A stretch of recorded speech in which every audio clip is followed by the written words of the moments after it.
lot of things have happened in the last few weeks in Canada and America alike. We all know what they are by now, but they are the sort of widespread and stupid crap that begs for me to tear it to pieces. So this will be a two-part rant, and in today's episode I'll talk about the latest travesties of Canadian Prime Minister Stephen Harper. As I mentioned in the 2009 douchebag episode, the Harper government is up to its neck in accusations that it knew about Afghan war prisoners being tortured and yet did nothing about it. Despite what the crap government is claiming, these accusations are not from a sole do-gooder who has been hoodwinked by the Taliban, but several military, diplomatic, and humanitarian sources.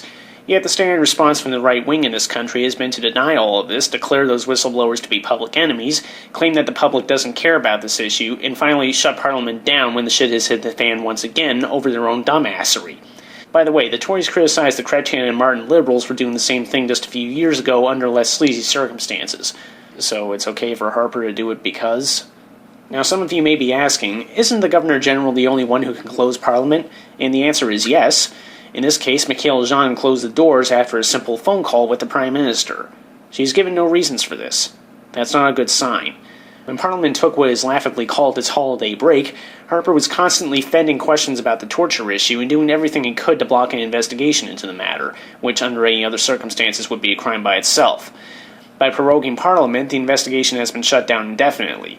Considering that the Harper government is accused of playing a part in war crimes, meaning that it can be imprisoned as well as removed from power, it doesn't take a genius to suppose that this has just been done to save his ass.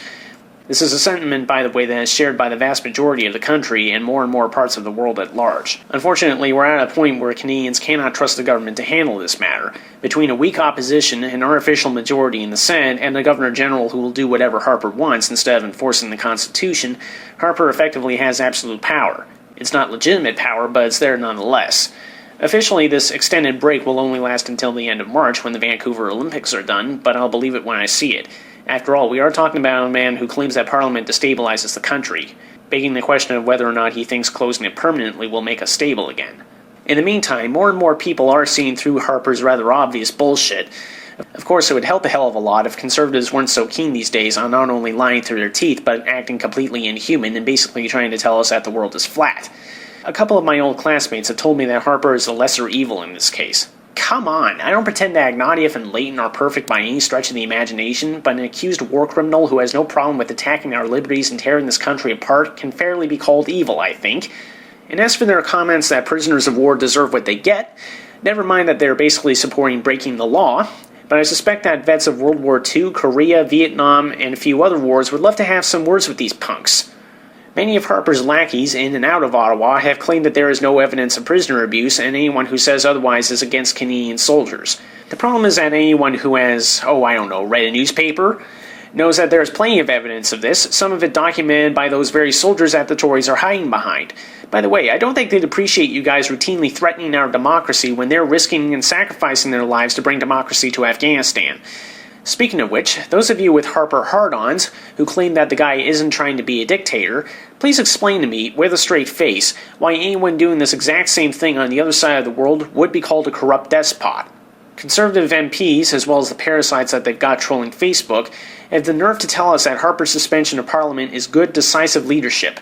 No, good leadership would be to take the issue seriously, allow it to be investigated fairly, and where the public can see it. Industry Minister Tony Clement, who ironically enough once described Harper as an unelectable wall builder, has gone so far as to call the hundreds of thousands complaining about this issue the so-called chattering class. In other words, they don't like it when Canadians talk back to them.